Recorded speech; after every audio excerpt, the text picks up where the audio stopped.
We have the good fortune of having caught a number of people on video in their first manifestations of their new resource.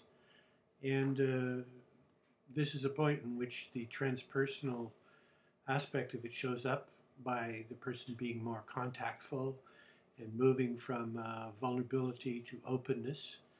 Here we see a clip of a lady named Samantha, who is a sensory resource person. And you will notice that she talks about herself as responding in a more dramatic way, of feeling more whole, of feeling well-rounded. But in particular, you see her talking about a feeling of passion that she has for her life now.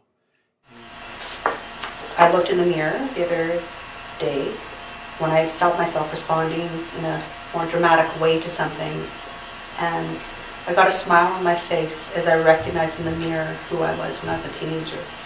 And I had gone through stuff in my life that I had disassociated from who I was as a person at that time, and I have never had the feeling I had this week.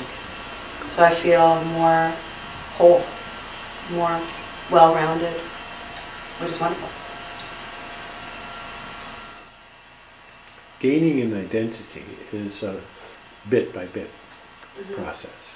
You know, it doesn't happen overnight, but there is a strong feeling for it. You know, Passion. Yeah. Happiness. It's sort of knowing which direction that you need to go, and that is that you need to seize an identity. Yeah. That feels good. So what resource is that? For me, it was the sensory. It was the anger. I had stopped myself from expressing anger towards people. And when I was young, I had that, you ticked me off, and I was passive-aggressive at the time. I've taken assertive communication skills now, so I know how to articulate myself. But in the process, I had squelched the passion I had for being mad at somebody, for hurting me. And I've just had, over the last couple of weeks, challenges where I feel that, again, inside me, I won't be inappropriate about it, but still I realized that it's okay.